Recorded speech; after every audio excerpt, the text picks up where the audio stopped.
चलो बेटा, अब हम स्टार्ट करते हैं एप्लीकेशंस ऑफ डायमेंशनल एनालिसिस।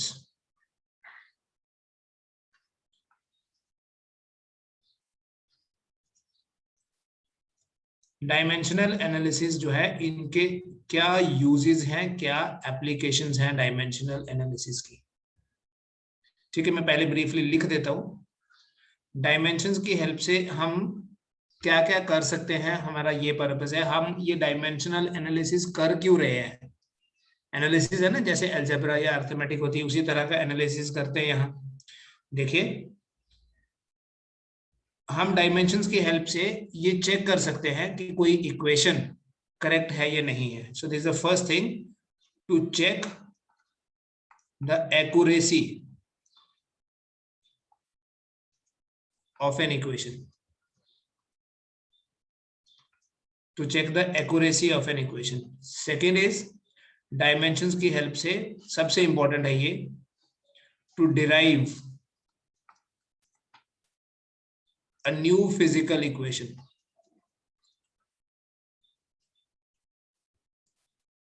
कोई नया फॉर्मूला या नई इक्वेशन, इसको फॉर्मूला डेरिवेशन भी बोलते हैं।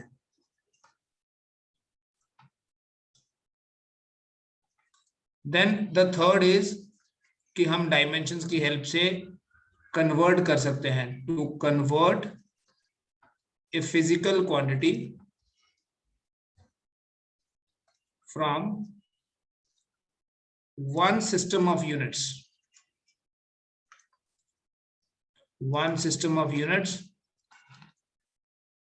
into another. हम किसी फिजिकल क्वांटिटी को एक सिस्टम से दूसरे सिस्टम में कन्वर्ट करते हैं। तो ये मेन एप्लीकेशंस है बेटा डायमेंशनल एनालिसिस की। ठीक है, हम चेक कर सकते हैं कोई इक्वेशन, ये सबसे सिंपल है। हम चेक कर सकते हैं कोई इक्वेशन ठीक है या नहीं है। Then we can, this is simplest one, हम फॉर्मूला डिराइव कर सकते हैं। एंड थर्ड इज, हम किसी फिजिकल क्वांटिटी को एक सिस्टम से दूसरे सिस्टम में कन्वर्ट कर सकते हैं। ठीक है, हम इसको डिटेल में देखते हैं बेटा कि कैसे ये सब होता है। पहली चीज, इक्वेशन को चेक कैसे करना है। Checking the equation. बेटा, अगर कोई इक्वेशन डायमेंशनली चेक करनी है तो इसका ये मतलब है कि हम ये चेक करेंगे कि लेफ्ट साइड और राइट साइड के डायमेंशंस जो है वो सेम होने चाहिए।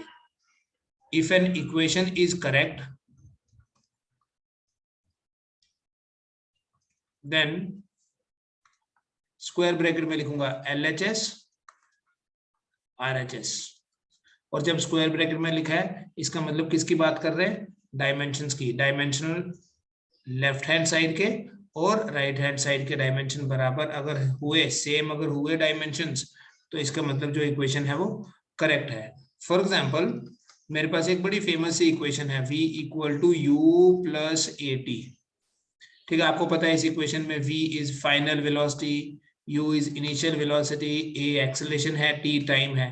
तो इसको चेक कैसे करना है, देखो कल हमने प्रिंसिपल ऑफ होमोजेनिटी पढ़ा, बस उसको ही यूज करना है।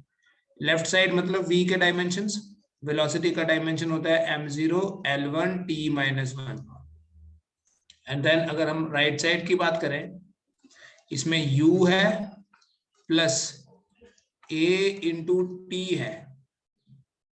ठीक है, u भी तो वेलोसिटी है, सो इसके लिए लिख लूंगा m0 L1 t-1 plus acceleration के लिए क्या लिखूंगा, L1 t-2 और फिर टाइम के लिए t1।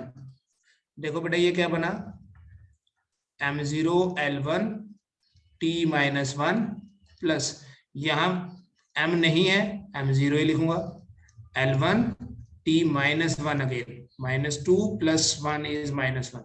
दोनों सेम है, और जब दोनों सेम है तो रिजल्ट भी वही रहेगा। कल भी पढ़ा हमने, L1 प्लस L1 क्या होता है, प्रिंसिपल ऑफ होमोजेनिटी यही तो है। तो क्या आएगा यहाँ, it will be equal to m0 L1 t-1। Length plus length length होता है, स्पीड प्लस स्पीड स्पीड होगा। तो यहाँ लेफ्ट साइड का डायमेंशन क्या है, m0 l1 t-1, right side का डायमेंशन क्या आ गया, m0 l1 t-1। Therefore left hand side और राइट हैंड साइड के सेम डायमेंशंस है, दैट इज व्हाई हम ये बोलेंगे therefore equation v equal to u plus at is correct. ठीक है, equation v equal to u plus at is correct. Note कर लीजिए बेटा। I am writing one more equation for you. अब आपने ये भी चेक करना है कि ये इक्वेशन ठीक है या नहीं। ठीक है, आपने कई बार ऐसा होगा इक्वेशन पहले से देखी होगी और कई बार ऐसा भी होगा कि आपको कोई नई सी इक्वेशन दिखेगी।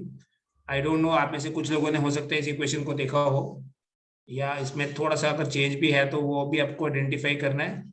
द इक्वेशन इज कि जो टाइम पीरियड होता है, कैपिटल डी से रिप्रेजेंट करते हैं, of a simple pendulum is t equal to 2 pi square root of l by g। किसी सिंपल पेंडुलम, ये पेंडुलम होता है बेटा, आपने क्लॉक में भी देखा होगा, ऐसा एक पेंडुलम होता है, एक स्फेरिकल ऑब्जेक्ट हैंग करता है सपोर्ट से और ऐसे ऑसिलेट करता है, कभी इधर कभी इधर। एक ऑसिलेशन में जो टाइम लगता है उसको टाइम पीरियड बोलते हैं। ठीक है, लेट अस सी की फिजिकल क्वांटिटीज कौन कौन सी इन्वॉल्व हैं इस इक्वेशन में। L जो है that is length of pendulum. L क्या है, पेंडुलम की लेंथ, मतलब ये। और G क्या है इसमें, G is acceleration due to gravity. तो बेटा इक्वेशन देख के आपको ये बताना है, क्वेश्चन क्या देखिए, check the accuracy of this equation, check the accuracy of this equation. देखो बेटा कैसे करना है, we have the equation t equal to 2 pi square root of l by G. Left hand side का डायमेंशनल फॉर्मूला लिख लीजिए। It is given कि ये t जो है ये टाइम पीरियड है, सो m0 l1 l0 t1।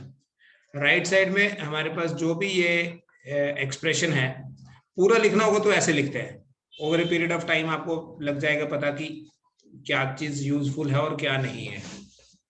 Dimensions of L divided by dimensions of G, square bracket लिखा तो डायमेंशन है, कॉमन भी कर सकते हैं।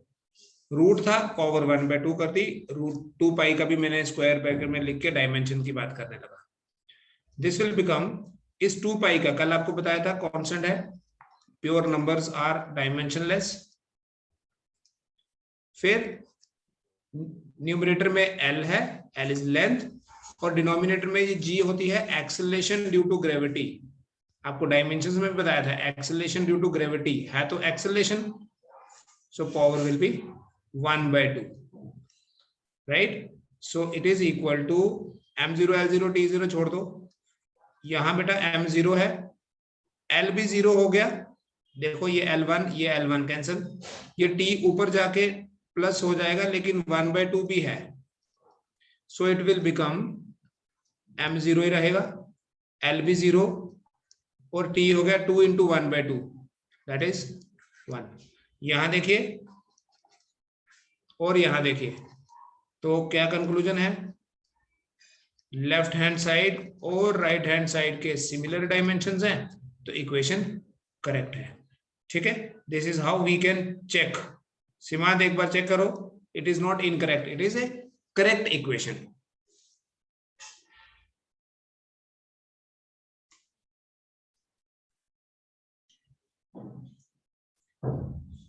What is our next application, in short हम इसको बोलते हैं फॉर्मूला डेरिवेशन।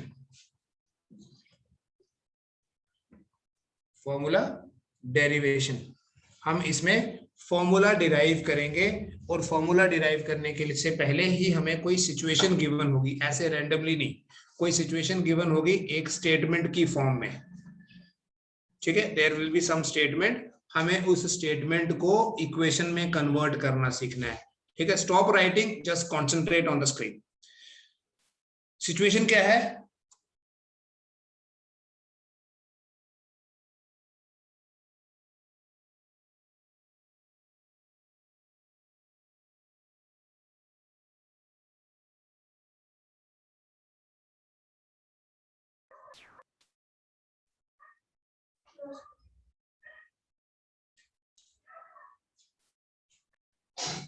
ठीक है, क्या क्वेश्चन है बेटा? एक बार मैं क्वेश्चन रीड करता हूँ, you just right on the question. Formula derivation है ये एप्लीकेशन, इसमें लिखा है एक सिचुएशन गिवन होगी, एक स्टेटमेंट गिवन होगी, हमेशा हमें उस स्टेटमेंट के बेसिस पे फॉर्मूला डिराइव करना है। ठीक है, द फर्स्ट क्वेश्चन इज कि एक पेंडुलम का जो टाइम पीरियड है वो डिपेंड करता है उसकी लेंथ पे और एक्सेलरेशन ड्यू टू ग्रेविटी, मतलब प्लेस पे भी डिपेंड करता है। तो डायमेंशन एनालिसिस यूज करके बताओ टाइम पीरियड का फॉर्मूला क्या होगा। समझना बेटा क्वेश्चन कि टाइम पीरियड लिखा है बेटा लेंथ के ऊपर डिपेंड करता है, मतलब टाइम पीरियड लेंथ के डायरेक्टली प्रोपोर्शनल भी हो सकता है, रूट के प्रोपोर्शनल भी हो सकता है, क्यूब के प्रोपोर्शनल भी हो सकता है, इनवर्सली भी हो सकता है, ऐसे भी हो सकता है। तो हमें पता नहीं है कि टाइम पीरियड लेंथ के ऊपर कैसे डिपेंड करता है, इनफैक्ट हमें वही पता करना है। तो क्या दिया हुआ बेटा क्वेश्चन में, पहले आप उसको लिख लेंगे एक बार। इसमें दिया है कि टाइम पीरियड लेंथ के ऊपर डिपेंड करता है। कैसे डिपेंड करता है वो नहीं बताया है, मतलब डायरेक्टली प्रोपोर्शनल भी हो सकता है, इनवर्सली भी हो सकता है, रूट के प्रोपोर्शनल भी हो सकता है, दैट इज नॉट स्पेसिफाइड। तो क्या करो, ऐसे लिखो, let T is proportional to L A and G B. यही दो पैरामीटर्स ही तो दिए, एक लेंथ और एक एक्सेलरेशन ड्यू टू ग्रेविटी के ऊपर डिपेंड करता है। ये क्वेश्चन में जैसे दिया होगा उसी हिसाब से करना है। देयरफॉर यू कैन राइट कि जो टी है लेंथ के ऊपर डिपेंड करता है, एक्सेलरेशन ड्यू टू ग्रेविटी के ऊपर डिपेंड करता है। You can write T equal to K into L A into G B and write it as equation number 1। इतना करोगे तो आपका 25% जॉब इज डन, 25%, ज्यादा भी नहीं। इसमें के क्या है बेटा, हियर के is proportionality constant and is dimensionless.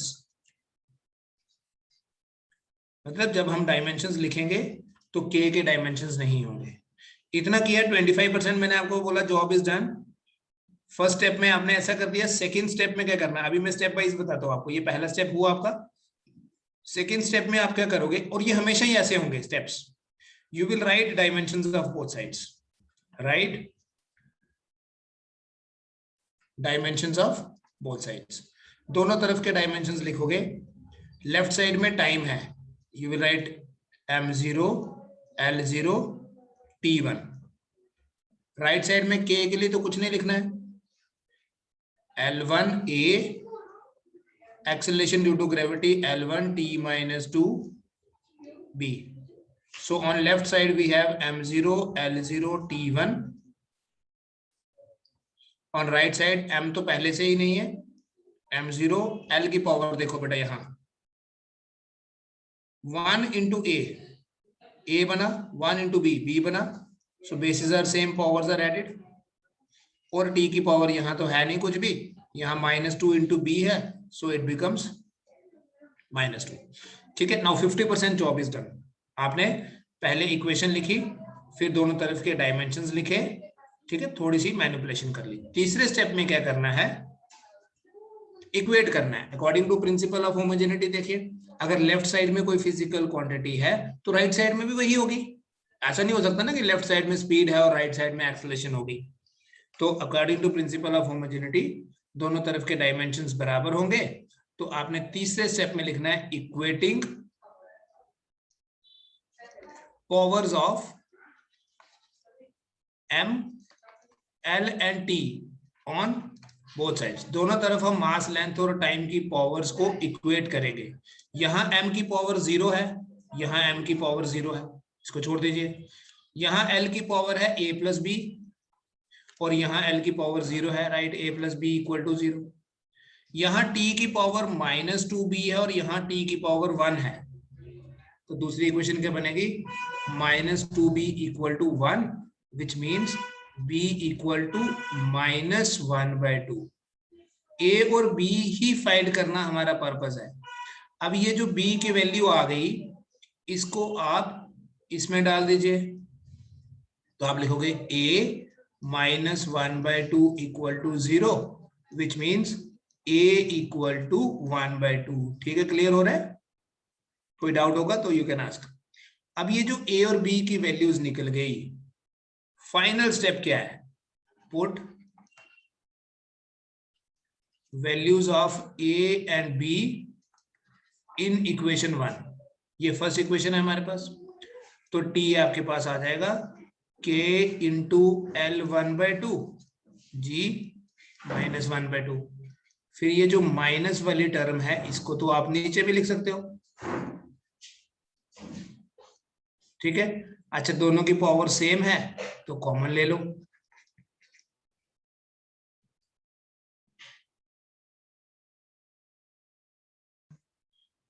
So next step में क्या करना है, देखिए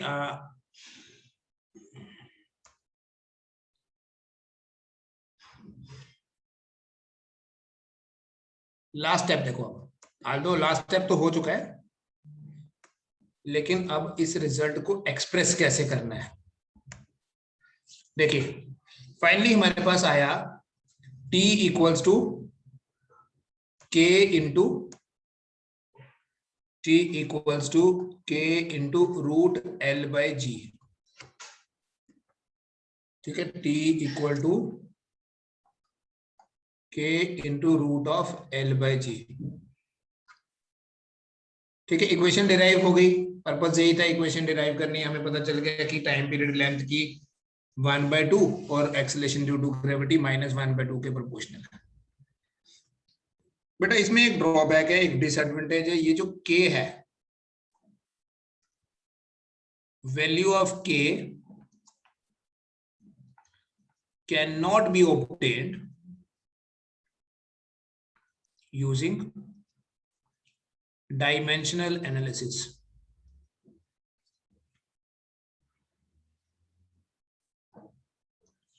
k की वैल्यू हमें डायमेंशनल एनालिसिस से नहीं पता चलती है। k की वैल्यू पता करने के लिए हमें एक्सपेरिमेंटली एक्सपेरिमेंट करना पड़ता है। इसलिए हम यहाँ एक्सपेरिमेंटल तो नहीं करेंगे कुछ, हम डायरेक्टली लिखेंगे। Experimentally this k comes to be 2 pi. ठीक है, तो t आपका आ जाएगा 2 pi square root of L by G. ना तो क्वेश्चन अराइजेस, क्या हर बार ये k 2 पाई आएगा? बिल्कुल भी नहीं। डिफरेंट सिचुएशंस में इस k का वैल्यू डिफरेंट होगा, हमें याद रखना पड़ेगा। तो कभी कोई ऐसी सिचुएशन आ जाए जो पहले कभी नहीं देखी, तो आप यहां तक ही खत्म कर दोगे इसको। ठीक है, you will leave up to this k without writing the value. k की वैल्यू नहीं लिखोगे, बस यहां तक लिख दोगे। अब इसमें देखो एक बड़ी इंटरेस्टिंग चीज है। आपने फॉर्मूला तो डिराइव कर लिया, खुद ही चेक कर सकते हैं कि फॉर्मूला ठीक है या नहीं। ठीक है, खुद ही चेक कर सकते हैं हम। कैसे? अभी जो इससे पहले हम एप्लीकेशन पढ़ रहे थे उसकी हेल्प से, पहली एप्लीकेशन की हेल्प से, t इक्वल टू, मान लीजिए मैं ये लिखता ही नहीं हूं, k into root of L by G, ये इक्वेशन है, मैंने अभी डिराइव करी। तो इस इक्वेशन में अगर आप दोनों तरफ के डायमेंशंस लिखो, आपको पता है दोनों तरफ के डायमेंशंस, सिंस ये हम पहले कर चुके हैं इसलिए दोबारा नहीं लिख रहा हूं। दोनों तरफ के डायमेंशन सेम आएंगे, तो इसका मतलब जो हमने डेरिवेशन करी दैट डेरिवेशन इज करेक्ट। ठीक है, I am taking one more example. Next question बेटा मैं रीड करता हूं। The centripetal force F required by a body to remain in its circular path depends on mass of the body, speed of the body and radius of the orbit. Obtain formula for centripetal force। मैं थोड़ा सा आपको additional information देता हूं। देखिए बेटा, कोई भी बॉडी जब किसी सर्कुलर, थोड़ा नेक्स्ट हम पढ़ेंगे लेटर किसी चैप्टर में सर्कुलर मोशन में, कोई भी बॉडी, मान लो एक बॉडी है जिसका मास है m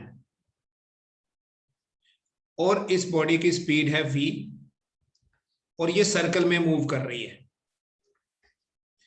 सर्कल में रहने के लिए किसी भी बॉडी को एक फोर्स चाहिए होती है, उस फोर्स को बोलते हैं सेंट्रीपिटल फोर्स। कौन सी फोर्स होती है वो? Centripetal force. Centripetal force is the force required by a body to remain in circular path. जैसे एक पत्थर के साथ हम धागा बांधते हैं तो उसको घुमाते हैं, हम उस स्ट्रिंग के थ्रू पत्थर के ऊपर फोर्स लगाते हैं, that force is called as centripetal force है। लेकिन हमारे लिए यहाँ फोर्स ही है। तो क्वेश्चन क्या है कि ये जो सेंट्रीपिटल फोर्स होती है, ये सेंट्रीपिटल फोर्स डिपेंड करती है मास पे, स्पीड पे, और जो सर्कल होगा उसके रेडियस पे डिपेंड करती है। ऑफ कोर्स डिपेंड करने का यहाँ ये मतलब बिल्कुल नहीं है कि ये डायरेक्टली प्रोपोर्शनल है। इसलिए हम जब फर्स्ट पार्ट लिखेंगे, पहला स्टेप यही है, जो भी गिवन पैरामीटर्स हैं उनको एक्सप्रेस करना है। So we write F is proportional to MA VB RC, which means F equal to K MA VB RC। पहला स्टेप हो गया बेटा। फर्स्ट स्टेप में हमें जो पैरामीटर्स गिवन है उसके बेसिस पे हमने एक इक्वेशन बना दी। सेकंड स्टेप आपको मैंने क्या बोला, you will write dimensions of both sides.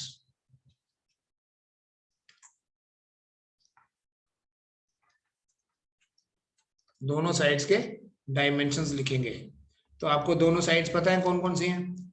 एक तरफ फोर्स है तो फोर्स का डायमेंशनल फॉर्मूला होता है M1 L1 T -2, it is equal to K। you know this K is dimensionless, K तो डायमेंशनलेस है। तो राइट साइड में मास के लिए लिख लो M1 पावर A, वेलोसिटी के लिए लिख लो L1 T -2 पावर B, और रेडियस के लिए लिख लो L1 पावर C, क्योंकि रेडियस तो लेंथ ही है। सो फर्दर बस इसी इक्वेशन को मैनिपुलेट करना। सेकंड स्टेप ही अभी चल रहा है। M1 L1 T -2 is equal to, यहां आएगा M का पावर A, L की पावर आ जाएगी, यहां देखिए 1 into B हो गया B, और आगे C भी है, basis are same, powers are added, और T की पावर आ जाएगी -2B। दो स्टेप हो गए बेटा। After these two steps, third step में आप क्या करते हैं, दोनों साइड की जो पावर्स हैं उनको इक्वेट करते हैं। सो नेक्स्ट लिखूंगा equating powers of ML and T on both sides. दोनों तरफ जो मास लेंथ और टाइम की पावर्स हैं उनको इक्वेट करेंगे। A आपके पास आ गया 1, B प्लस C भी 1 के बराबर, देखो यहाँ L की पावर 1 है, यहाँ L की पावर B प्लस C है, -2B इक्वल टू, बोलो -2B। यहाँ शायद गड़बड़ की है, ये वेलोसिटी है, L -1 होगा, चेक कर लेना बेटा इसको। दिस इज -1, एक्सेलरेशन नहीं है, वेलोसिटी है। सो L की पावर क्या आएगी, -1। सो जब आप L की पावर -1 लिखोगे तो ये आपके पास यहां बनेगा, करेक्शन करनी पड़ेगी अभी, -B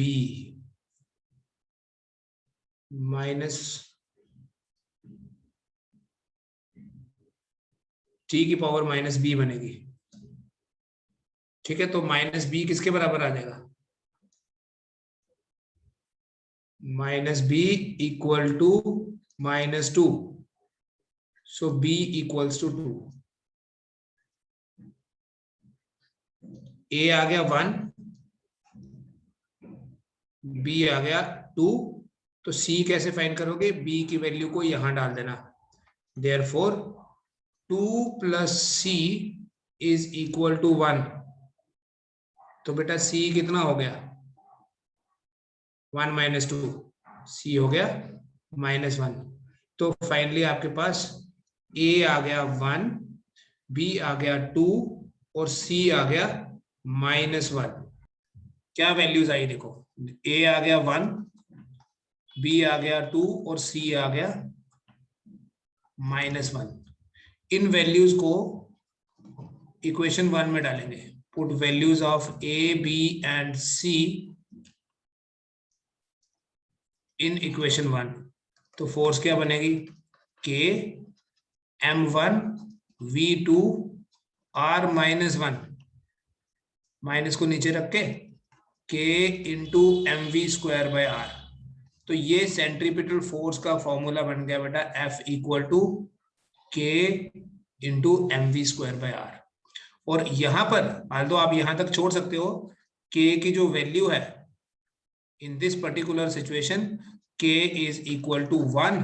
सो ये बड़ा कॉमन फॉर्मूला है फिजिक्स में, centripetal force is equal to mv²/r। ठीक है, एक बार इसको फिर से इसको चेक कर लेना। अब जो फॉर्मूला आ गया, मैंने आपको पहली वाली एप्लीकेशन बताई कैसे यहाँ यूज करनी है, you can do it yourself. उसी इक्वेशन, उसी एप्लीकेशन की हेल्प से जो पहले वाली इक्वेशन है, देखो पहले वाली जो हमारे पास एप्लीकेशन है उसको यूज करूंगा अभी। क्या पढ़ा बेटा हमने अभी, इक्वेशन डिराइव कर ली, इक्वेशन आ गई mv²/r। तो क्या हम इसको अभी चेक कर सकते हैं क्या हम चेक कर सकते हैं ये ठीक है या नहीं? बिल्कुल चेक कर सकते हैं। लेट अस सी, कहीं अगर थोड़ी बहुत गड़बड़ हो गई थी तो वो पता चल भी जाएगा। अगर हुई होगी तो इक्वेशन रॉन्ग आ जाएगी, इनकरेक्ट आ जाएगी। लेफ्ट साइड का क्या डायमेंशनल फॉर्मूला है, फोर्स है m1 L1 T-2। Right side का क्या डायमेंशनल फॉर्मूला है, mv², मास के लिए आ गया m1। वेलोसिटी होता है बेटा L1 T-1, लेकिन यहां वेलोसिटी का स्क्वायर है, सो L2 T-2 divided by r। What is r, radius. ठीक है, ये L1 है, ऊपर जाएगा इसमें से माइनस हो जाएगा, तो आपके पास आएगा m1, L की पावर आ गई 2 - 1, दैट इज अगेन 1, और T आ गया -2। यू कैन सी यहां और यहां सेम डायमेंशंस है, that means this equation is also correct equation. तो जो हमने डेरिवेशन करी, there is no problem in that, we got the same result. ठीक है, we got the correct equation and that is why we have same dimensions of both sides of the equation जो हमने derive की। since हम यहाँ derive कर रहे हैं, that is why इस application को formula derivation बोलते हैं। I write one more question for you here. Viscous force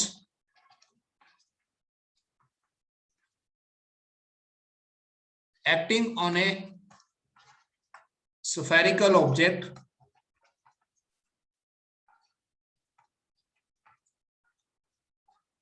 moving in a liquid depends on